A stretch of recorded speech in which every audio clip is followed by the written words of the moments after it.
To start things off, I guess it's kind of unfair on this slide is just my name, Todd Billier. I'm the Director of Channel Development for VAR Staffing. On the line also is our very generous host, Mr. Mike Schmidtman with For Profit.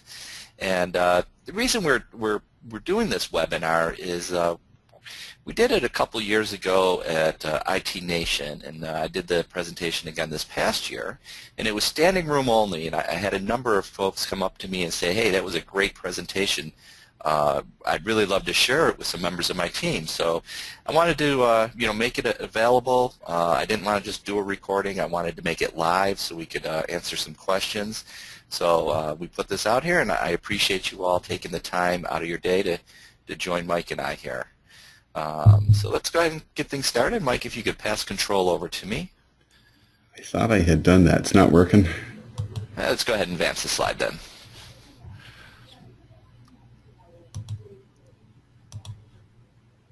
Try it again.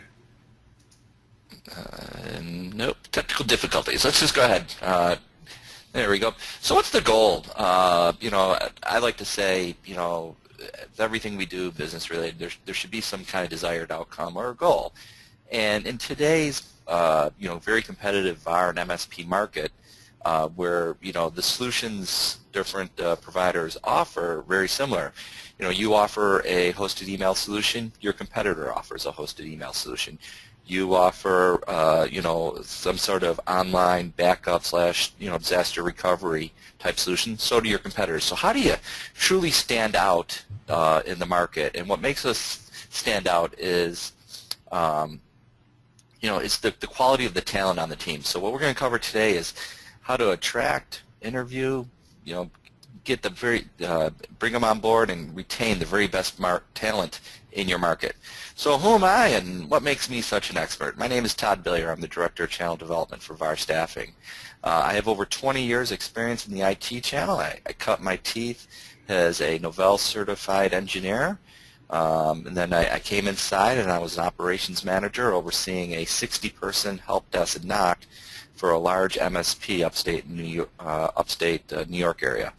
I joined VAR Staffing in January of 2011, just about 4 full years ago. I'm ITIL certified. I'm also a certified Novell engineer, as I mentioned, and I've worked for both large and small VARs and MSPs. A lot of experience in that space. Who else is on the line? We got Mr. Mike Schmidt. Mike, do you want to just take a quick moment and introduce yourself? Sure. Thank you, and hello, everyone, and happy holidays. So I'm here to help Todd out. Todd and I have known each other for, I guess, 4 years or so, and I'm a huge admirer of Todd and what he does. I recommend him to all my clients, but we all, as Todd says, we share this issue. We sell the same Legos in many cases, the same bag of Legos. How do we differentiate ourselves? Well, you differentiate yourself with the quality of people you have, and if you consistently have better people in your organization, you're going to have better results. And so that's the key to really growing, developing your organization. Now, this is something I've done for years. I was a solution provider myself for 9 years, and I used to joke that I hire great people and take credit for their success. But over the time, I built a system of how to attract and hire people. So I've actually come up with a DVD on this. I'm a student of recruiting and hiring, and I've done it for hundreds of people, hundreds of salespeople, hundreds of engineers around the country. I love doing it. So we'll be getting to that shortly. But I have to say thank you, Todd, for inviting me on this. And I've always been a great admirer of you and what you do for your clients. All right. Thanks, Mike. So let's start with some of the challenges that you face today in the very tight talent market. Mike and I have both alluded to, talent is truly what separates you from the competition. The ever-changing skill sets required by the market today, be it the unified communication platform, the cloud platform, the mobile device platform. It's ever changing, and the speed that it changes always seems to be speeding up here. And then, what is the cost of a bad hire? A bad hire can have a huge impact on your clients, as well as, waste your time and your money. And we're going to talk a little bit about that. So what is the state of the IT talent market today? Unemployment within the IT sector is actually less than 1%. So it's a very tight market, even more so than in that 2000 time frame, the Y2K. Pay rates have definitely gone up. We've seen that across the market, and that goes everything from your entry-level help desk up to your very most advanced architect. Just what the market demands and pays has absolutely continued to climb. Candidates, I say here passive is better. With unemployment within, under 1%, there's not as many folks actively looking for work. But if approached with the right opportunity, and they would look at it. LinkedIn recently did a survey where they asked 10,000 members, if approached with a new opportunity that lines up with your current skill set, would you explore it? And over 80% said they would. So they're definitely open to new opportunities. And talent is in demand. As I go to different shows, be it IT Nation, be it different events, CompTIA events, the number one issue I hear from resellers is, hey, I can't find good people. I'm actually turning down work because I don't have anyone to deliver the services. So hopefully by the end of today's presentation, you'll have some nuggets to take away to help build out your team. Todd, I'm going to jump in on what you said. There's one of our clients in Texas, and they actually had a $2.5 million award from a school district that they were awarded, and they had to turn it down because they didn't have enough people to put it in. I said, how can you do that? And they said, well, we had to be fair to our client. We couldn't do it in the timetable they needed. We had to turn it down. $2.5 million. Wow. Yeah. Just think if they had thought ahead and been more proactive about bringing in that talent and training it, look how much more business they would have had. So, wow. Absolutely. And even CRN, I think we're all familiar with that, Computer Reseller News. Even they're running different series on related to the talent. And here's a quick little blurb of an article that they recently ran. So, what are some of the in-demand positions? And as I mentioned earlier, it's everything from the help desk on up to the very senior level architects. We're also seeing a big demand in the mid-level management levels positions, be it project management or service manager type positions. So I think that speaks very well that the economy is doing well, the businesses are doing well, that these operators are adding those mid-level management roles. We've definitely seen an uptick in them. Get the next slide, Mike. So what are some of the in-demand skill sets? Obviously, the Microsoft Office 365 is very big today. Anything related to security, everything from Cisco to F5 there. It's right across the board. We've seen a definite uptick in development. The .NET framework, as folks are moving more and more of their business over to the mobile platform. So, Mike, I'm going to let you take it for a little bit here. All right. Okay. Well, thank you, Todd. By the way, congratulations on your standing room only session this last fall. I was kind of hoping that when we did it 2 years ago that half the people were there to see me, but obviously not because you got just as many people without me. So, folks, I think you can tell who's the important one on this call. But nonetheless, we'll go forward. When I talk to solution providers across the country, I see a consistent series of things that they could do better. And so I'm going to start off with what do I see as preventing people from getting great candidates. And so first, what's happening, and I call them the 7 deadly sins. What are the 7 things that are doing wrong? And then what can we do to prevent that from happening? And I will go through that with you in just a minute, how you can attract and hire great people. But first of all, people don't spend enough time and attention on recruiting. Now, there's 2 elements to this. There's time and money. If you don't have time, you can pay organizations to help you, and that's where VAR staffing comes in. Many of you are running around with your hair on fire. You're busy. You got clients, but the fact is, recruiting is a time-consuming. You got to sort through resumes. You've got to do interviews. You've got screening calls that you're doing, and I'll share with you different steps you should be taking in the screening, but what I can't do is short-circuit the time. It does take time and it takes attention. You can't do this part-time and expect to have great results. Contrarily, if you have a person who can bring millions in business to your company, or those superstar techs that all the customers love that give you incremental business, you can see it's a very wise investment in your time to go after great people. But if I have to say, why don't people hire more good people? They don't see enough candidates. And so, when you've got one or two pieces of deadwood out there, you're never going to hire a great candidate unless you get great candidates in the door. And so many companies just don't have enough good ones. So I had a guy tell me one time, he says, Mike, it's like last call at the corner bar. He says, I look at my waiting room and there's nobody out there I want to hire. And if your waiting room looks like last call at the corner bar, desperate people, you're not going to get good people either. So now the third part, speaking of dating, is that the companies sometimes are not attractive to new hires. I had a client in New York City. It was right in a beautiful location, overlooking Macy's department store. You could see the Empire State Building. And you walked in the front door, and there was boxes everywhere and junk.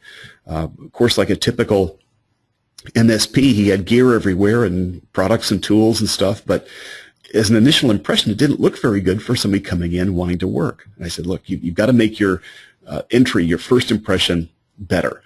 So one thing people have to do is to say, look, take this seriously. These people are assessing their careers with you.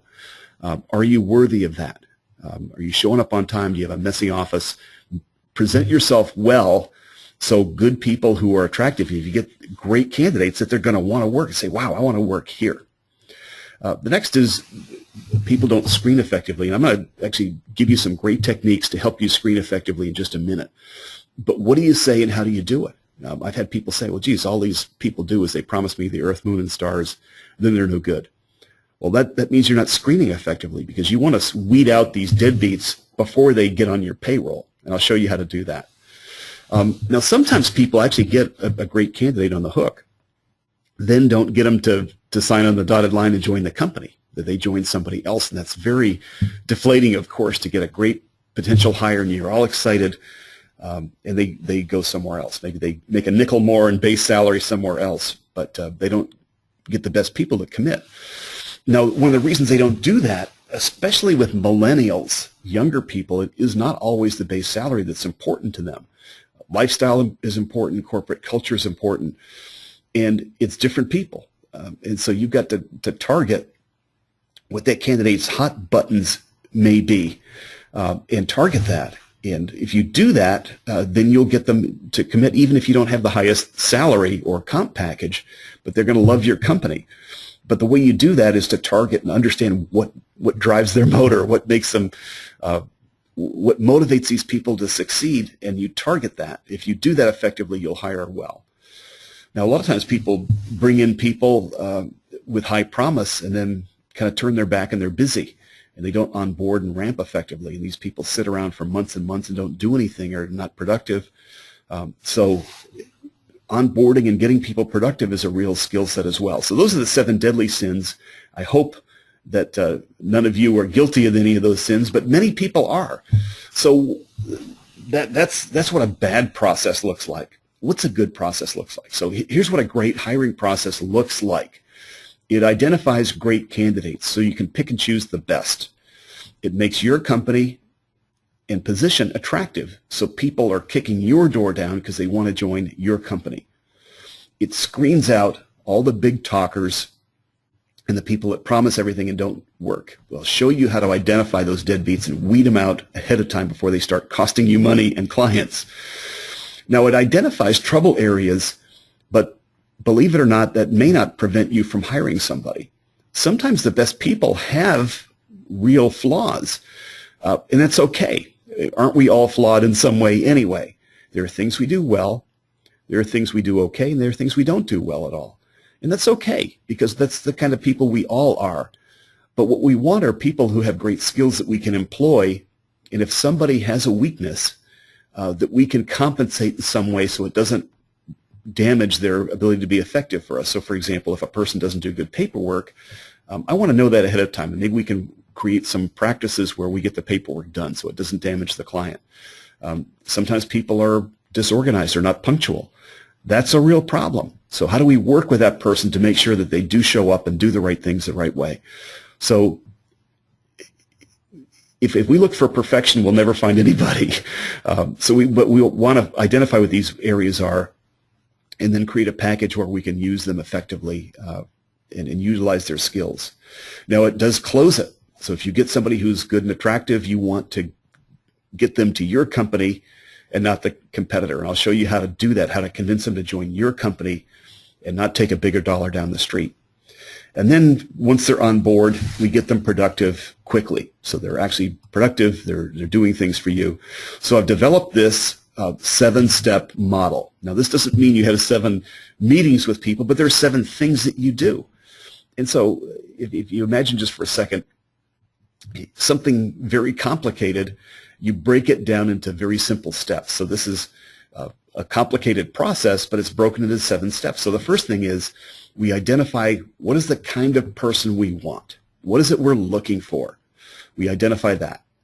Secondly, how do we find out where these people are and attract them to our company so they're attracted to us? The third step is we screen them. Once they're attracted to us and they're kicking the door down, how do we screen out and make sure that the dead wood doesn't get past the door and underachieve for us? How do we make sure that those people get screened out, but also the good ones get through? Next, no matter how wonderful a person may look, we have to do our due diligence, and I wish I could tell you how many times I've had a person that even I thought was a great candidate, and they come back with a reference check and a criminal record, DUIs and domestic violence, all sorts of things. You do have to do due diligence on these people. So there's a whole step where you do reference checks. You might do a behavioral survey. You do other tools to make sure that you're getting what you think you're getting. The next thing you do, and this is a step almost nobody does except my clients, but this is where you get alignment. What they believe the job is and what you want them to do, so they know exactly what's expected of them, and you know what's expected of you, and you're aligned in what you're trying to achieve and how you're going to do it.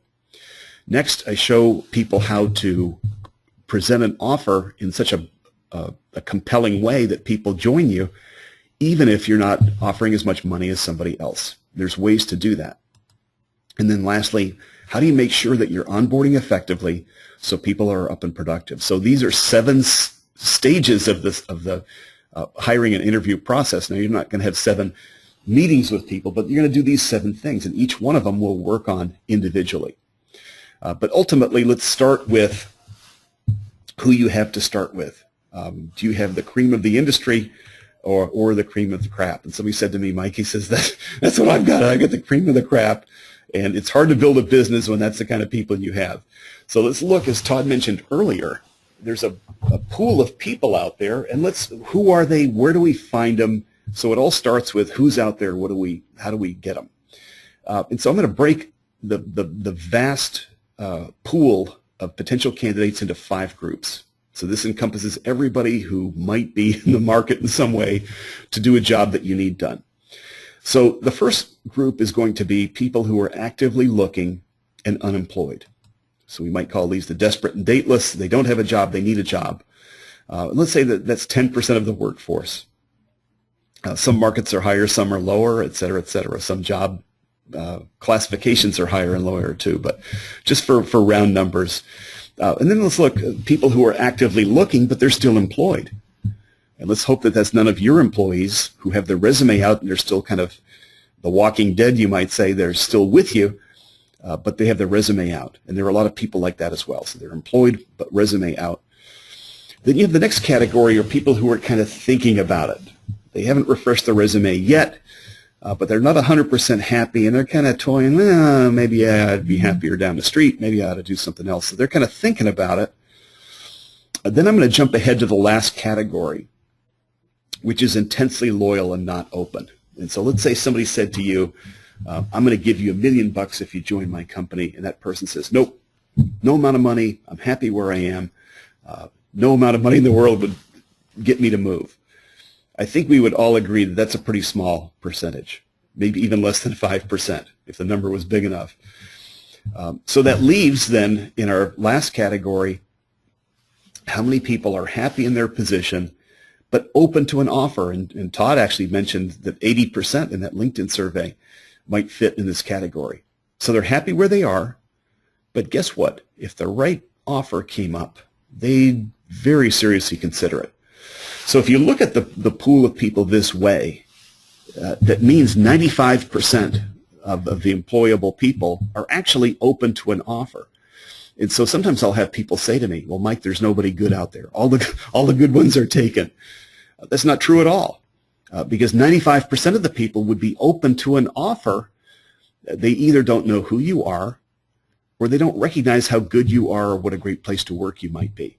So if you're not seeing this 95% of the people in the market, then you're not doing your job to identify them and to make them aware of who you are. In other words, the onus is on you. It's not on the candidate. Now, the second part of this, and Todd mentioned this earlier as well, that only 20% of the market has their resume out. Those are the unemployed people and the actively looking people. But the people thinking about it and the people who are happy in their current position, that's 75% of the marketplace, and they don't have their resume out. And so if all you do is go to a job site or go to Career Builder or something like that, you're missing 75% of the available candidates because they're not on Career Builder looking for a job. They're never going to see you. You're never going to see them. And that's where VAR staffing can really help you, because they actually proactively contact people with offers. And all these people who are thinking about it are all these people who are happy, but hey, wow, this might be a better deal for me. That's where VAR staffing is going to help you source candidates, people that you're never going to get if you just post an ad on LinkedIn or Career Builder or Monster or anything else. That's where VAR staffing will make a difference to you. But you can see, where do you think the best employees are? Are they the ones that are unemployed, or are they happily employed somewhere making money and doing good work? The best employees are actually employed right now. How do you get them? Well, that's obviously you have to take a proactive approach and do it. But the main point I have is, regardless of what they say, yes, the talent pool is tight for top people, and it always will be. That'll never change. But there's an enormous talent pool out there, and if you target it and proactively go after it, there are thousands of people who could be potential employees for you if you just proactively go after them. Now, here's what people do when they post for job ads. They'll have some ad that looks something like this. And a lot of times when I'm in a live session, I will ask the question, does this look like your ad? And everybody raises their hand. So I've got a growing company, leading products, excellent service, satisfied customers, great benefits, et cetera, et cetera. And everybody says, wow, that's my company. Well, if you have an ad like that, you sound just like everybody else, because everybody else has that same ad, right? But this will differentiate you from all those companies who are advertising, well, I'm a declining company. I've got terrible products, awful service, dissatisfied customers, lousy benefits.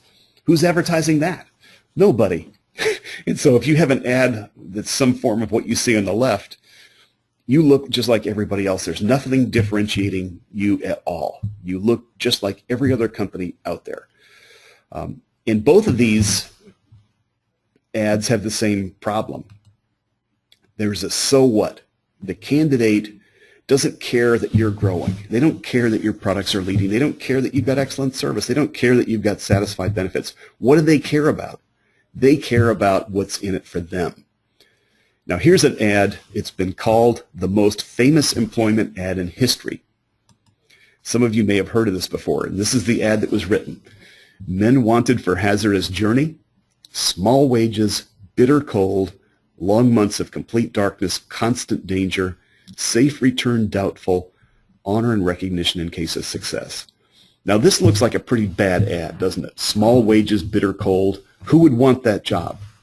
Well, they got 10,000 applications. 10,000 applications. These are the 22 people that actually they recruited from this ad. But my point is, he didn't say easy cake job, high pay, lots of fun. He told them what? The truth. And this was challenging, and people were attracted to the challenge. And so if you're posting an ad, don't say easy cake job, lots of benefits, fun travel. Tell them the truth. This is a challenging, tough business. Our customers are psycho, especially if their service, if their network goes down, or if they have a problem. This is a high-stress job. But that's actually attracting people. What's interesting or different about your job? Why would a top person want to work here? That's what you put in your ad.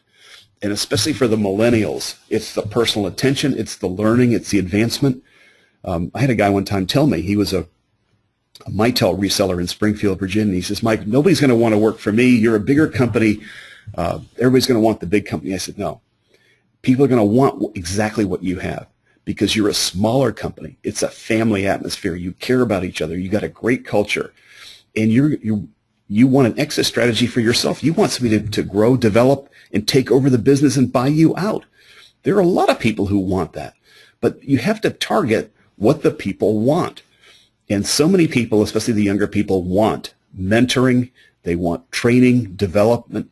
So you don't have to advertise the biggest pay in your area. You can say the best mentoring, the best training, the best development. You may not get 10,000 resumes like Shackleton did, but all you need is a few people who get it. They understand what makes you different, understand what makes your company better, and that's why they want to join your company. Well, I'm going to move now to screening, and I'm going to tell a funny story. Some of you, if you're baseball fans, will recognize who this person is. It was Earl Weaver, and he was the famous manager of the Baltimore Orioles, and he was famous for always arguing with umpires. So he goes up one day, and he says, if I tell you you're a horse's ass, will you kick me out of the game? And the guy says, yes, I will. Now he says, if I think you're a horse's ass, will you kick me out of the game? He says, no, I will not. He says, well, I think you're a horse's ass. Well, why is this? What's the so what? What's the segue for this? Many of us, when we're asking questions, are asking what we think. Do I think you're so-and-so or not? But we ask what I call what do we think questions. And the reason if you ask these kind of questions, you're making a big mistake. So if I ask, what do I think? Do I think you're this and this? But these are think questions. Why should I hire you? Where do you want to be in 5 years? What's your greatest strength? What's your greatest weakness? These are bad interview questions for this reason. They ask what somebody thinks. I want to know what they're going to do. Now, if you get somebody asking this, tell me if you don't hear this answer very consistently. Why should I hire you? Because I'll deliver great results. I'm a great worker. Where do you want to be in 5 years? Well, I want to be a manager. I want to be running a department. What's your greatest strength? I'm constantly working. I'm a hard worker. Pursuit of excellence. What's your biggest weakness? Well, I try too hard. I care too much. Wasn't that O.J. Simpson's defense? I just cared too much.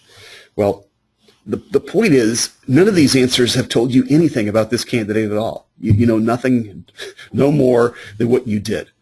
And so you ask the question, how come all these candidates are so good at interviewing? So why are the bad candidates so good at interviewing? Because they get so much practice. They're going from company to company. They get asked the same questions every time, and they eventually figure out and they polish these answers. So it doesn't tell you anything. So what do I want you to do? I want to ask, what do you do? So these are scenario questions. So I recognize many of you are looking for technical or engineering people. So you ask scenario questions such as, tell me how you troubleshoot an intermittent problem. That's not what you think. This is what you do.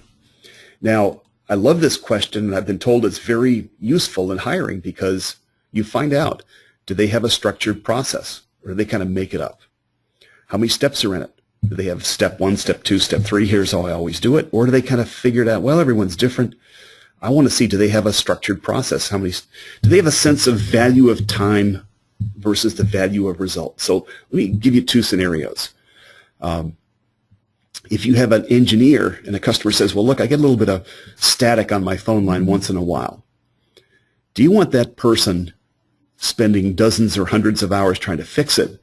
It's a nuisance, but the fact is you can't spend a lot of time on an intermittent problem like that because it's not worth it. But if somebody says, look, every time 12 o'clock noon every Wednesday, or every time my traffic's busy, my network goes down, Well, you better figure out why that is, because that's business affecting. So you want your candidate to recognize, I spend a lot of time on the big stuff, and the small stuff, I can't cure world hunger. I've only got so many hours. I've got to focus on what's important for my customer. And lastly, do they have a process? Are they fooling around, or do they have a process? Do they have clear objectives and purpose in every step? So look at this very simple question, and doesn't it tell you so much about what kind of engineer you're going to have? Now, here's another one you might ask. Another one I'll ask a lot of times is, let's say that a customer says, hey, thank you so much for your work. By the way, I've got something else that needs to be done, and that's outside the scope of work. How do you want your engineer to handle that? Now, that's a very nuanced question, and I bet it's a big problem for a lot of your engineers. They're either doing a lot of extra work for free, or they do it in a communication way that's offensive to the customer. Well, I can't do that. That's not my job, and da-da-da-da-da. You want somebody who's persuasive, friendly, gets the customer to say, well, look, it's not in the scope. I'm happy to do it, but I need you to approve this additional work order. That's how you want them to handle that. But it's a great question, because you want to see how they react to these real-world scenarios that are problems for some of your people. Now, here's one. You can always give them a list of 5 things and say, put them in order. So a salesperson needs a design. A customer calls with a technical question. You need to work on a cert. You got to do your timesheets. You got emails. Why do I ask them to put these in order? What I want to find out is, are they aligned with what I want them to do? If it's 10 o'clock on a Monday, you'll notice that's what I said there. It's 10 o'clock on a Monday, which is the time they have to be in front of your clients doing work. So not a time to be doing certification stuff, not a time to be fiddle-faddling around with administrative stuff. You need to be generating money at 10 o'clock. Urgent versus important. So I get a sense for how well they prioritize when I give them a list of 5 things and have them put them in order. So when I do an interview like this, I like to pose 6 to 8 questions with a few specific to the position. So if it's a NOC engineer, you'd ask them NOC engineer questions. If it's help desk, if it's a customer-facing technician, you'd ask them questions that they're likely to encounter in their job, and pose scenarios to them that are real-world and sometimes issues for you. So all these things we mentioned, poor use of time, that they're not prioritizing well, they may not have good communication skills. Figure out a scenario that'll help you answer that, and that'll be a valuable interview question. Now, I recognize that, I don't know if any of you are hiring salespeople. This is my favorite sales interview question. Very simple. Describe a typical sale from beginning to end. Again, this is what do you do, not what do you think. And I can tell 4 things from the way they answer this question. Where does the sale start? Where does the sale end? Who controls the process, and how many steps? So I look for 4 things, and it'll tell me how good a hunter that salesperson is, how good their post-sale follow-up is, how assertive they are, and whether they do small or big accounts. So that little 8-word question tells me all sorts of stuff about salespeople. Now, any of you who we don't have time to go into more of these, but any of you who would like a free file that has 15 of these questions, just type in on mike@forprofit.com. You can see it right on the screen. And just put questions in the subject line. That's all you've got to do. And I'll happily send you a 15-page PDF file on how to ask these kind of behavioral screening questions. Now, these are for sales. And so if you have an engineering need, just put engineer or technical down in the, as well in the subject line, and I'll send you a separate list of questions for technical people. But these questions tell you more by far than these what do you think questions that we talked about earlier. I'll also, if you send me this, I'll put you on my mailing list for my free, funny, I hope, newsletter. I do this once a month about recruiting issues, how to attract and hire great people, and what kind of questions to ask and how to goof around. So anyway, it's fun. Now, at the end of this interview, I always like to give a candidate feedback, and I use what's called the Ben Franklin T. The Ben Franklin T is simply a sheet of paper with a T on it, and on the left-hand side, all the things I like, and on the right-hand side, all the things you don't like. And this is popularized by Ben Franklin, who used this to make decisions. He would kind of weigh the pros and cons. And then when I give people feedback, I like to give lots of positive feedback. I appreciate you coming in. I appreciate your punctuality. You look very professional. You're articulate. I can see that you're driven for customer satisfaction. I give them 10 or 15 positives. Now, why do I do that? Because people love to hear feedback about themselves. And most interviewers don't do it. So if you do this, you're differentiating yourself over every other company they're talking to, because now you're taking the personal attention in them. And then on the right, you'll do the cons. So let's say somebody answers a bad question or does it in the wrong way. I'll lovingly say, look, I saw you did the answer to this question. Let's say, for example, how you troubleshoot an intermittent problem. And I appreciate you want to fix every problem, and I appreciate the fact that you want to get everything done. But the fact is, you're swatting a fly with a sledgehammer, and we can't afford to take 6-8 hours to solve a problem that isn't that big if I can't charge for it. So you give them some feedback that makes them better. And so we do this. It's a sandwich. 10 or 15 positives, 1 or 2 areas that they can improve. This is critically important because you want them walking out saying, wow, these people recognize my wonderfulness, but they also recognize that I can get better, and they're going to help me do that. That sets the differentiation. Now you get the mentoring relationship that you want to set. And now, so if they get 3 offers, you and 2 others, they're going to choose you because you've offered them more personal attention. So that's the screening questions that I've got. Again, anybody who wants the PDF file in this, I'm happy to forward it to you free of charge. Todd, back to you. Excellent. So, we got the interviewing. So how do we get the candidates in the door? Mike talked a little bit about that, about going after that passive market, and we'll talk a little bit about that more here in a few moments. And once you get them past that interviewing, you kind of pick the right individual you want to move forward with. We'll talk about some best practices there. So, as I think we both mentioned, it's definitely the candidates market. One of the things I'd like to advise my clients about is if you do find the right candidate, don't wait. If you find the one, they answer all the questions, that your team loves them, you think they're the one you want to have join your team, don't wait till you find 2 more to compare them to. They probably won't last on the market. One of your competitors will sweep them up. As I like to say, 1 shot, 1 kill. Make the offer, close the deal. Provide timely updates to your candidates throughout the process. In addition to the candidate, thanking you for your time, make sure you shoot out emails to them or a quick phone call saying, hey, we're very excited about having you join our team potentially. Let them know that they're more than just a number, that they mean something to you and your team, and move the process along quickly. Do not drag your feet.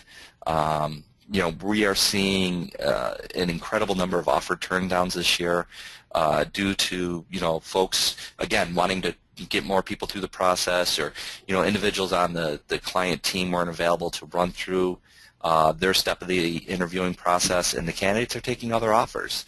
And when it does come to take the time to make the offer, make your first offer your best offer. Don't lowball.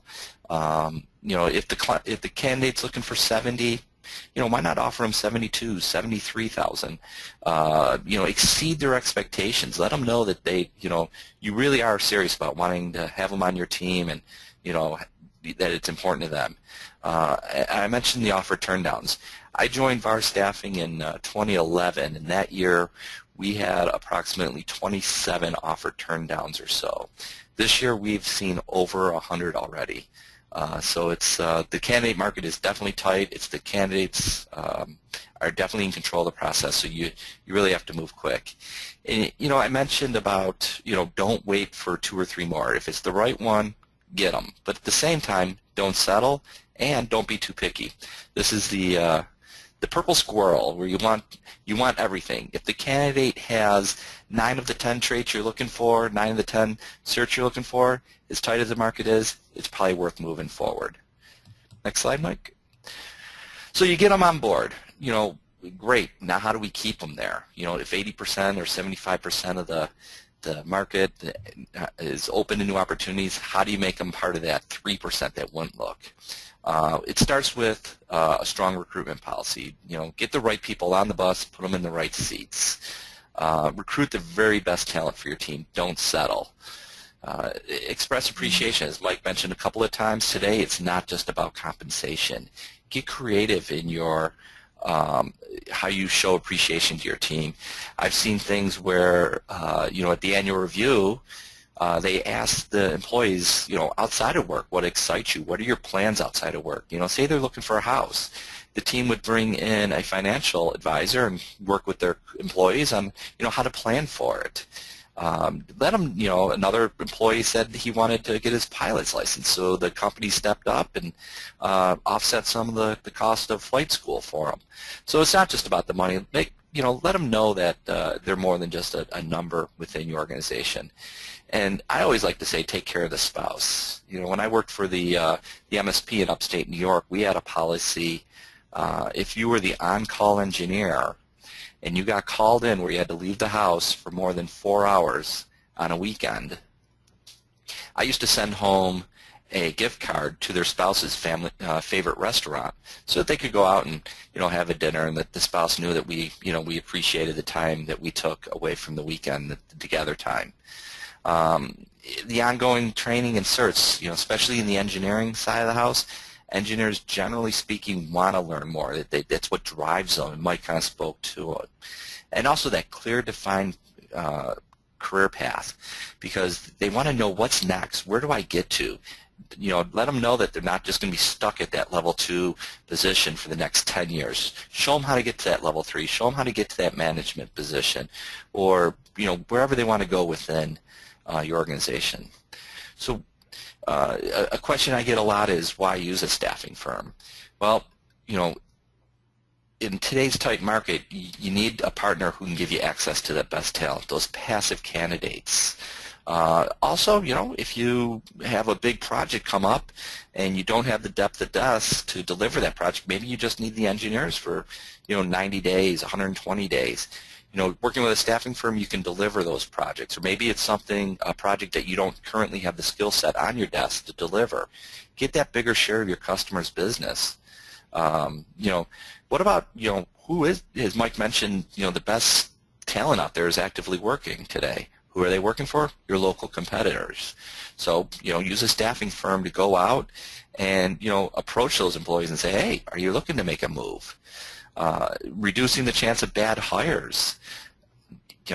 That's what professional staffing firms do. We screen candidates. We understand how to filter them out and get rid of that cream of the crap, as Mike mentioned earlier. And what that does, it allows you to only spend time reviewing resumes of fully vetted candidates. Like at VAR Staffing, only about 1 in 9 candidates actually make it through our screening process. We're able to check, for that engineering position, are they comfortable going from different environment to different environment? Are they able to have that eyeball-to-eyeball conversation? If they're coming out of the enterprise space, do they realize that it's not a 9 to 5? That at the end of the day, they have to get the ticket resolved in a timely manner and put the information into your PSA. So we're able to vet out the candidates before. So as I mentioned, that's what we do, and we can help you find the employees you need. Next slide, Mike. Great. So, you're going to use a staffing firm. Why use VAR Staffing?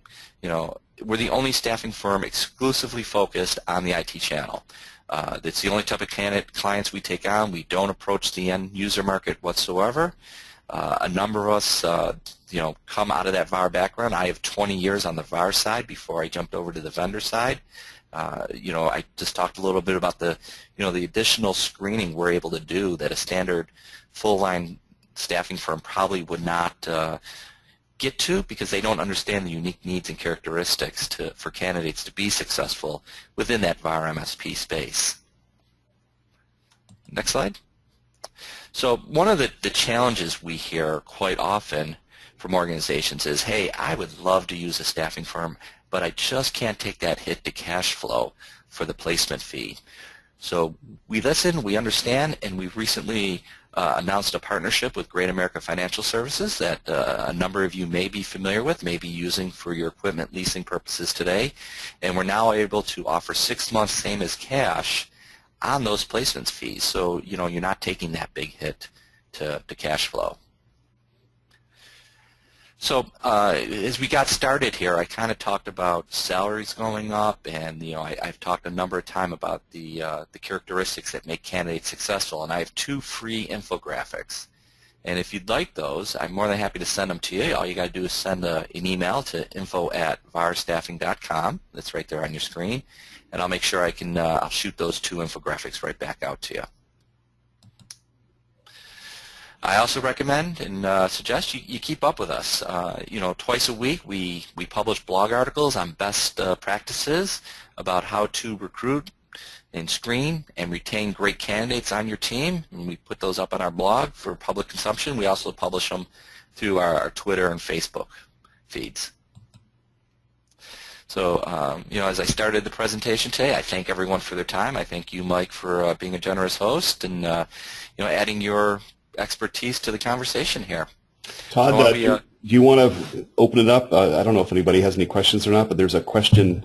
Yeah, absolutely. I don't want to mess with the voice. A lot of times we get feedback, but if somebody wants to type in a question, I'll sit here for a little bit until if anybody has anything. By the way, I've already had on my phone, quite a few people have already pinged me about the PDF for the sales questions or the interview questions, so I appreciate that. But any questions somebody has, just go ahead and type it.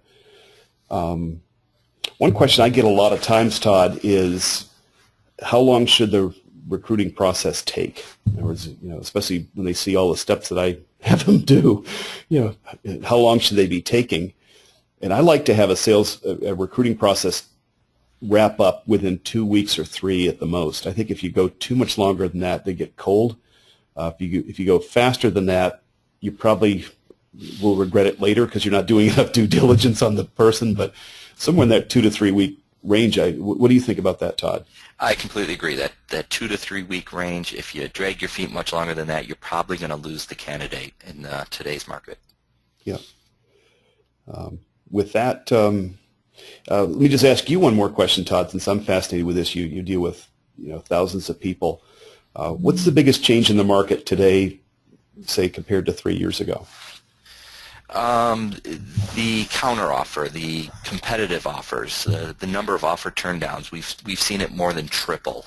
It used to be we would get an offer for a candidate, say 2011, early 2012, and that candidate couldn't wait to sign it and start.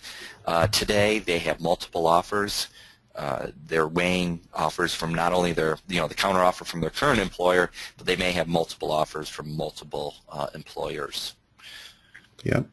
We do have a question here from one person, and they ask, what red flags do you see a lot of employers overlooking with their candidates? And Todd, why don't you answer it first, and I'll give my 2 cents when you're done. How's that? Sure.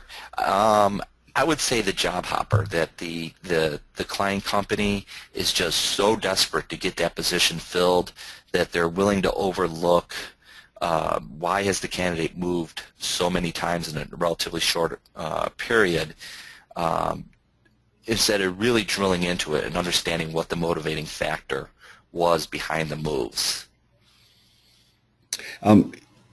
Todd, when you do your due diligence, I've seen numbers as high as 80% of resumes have,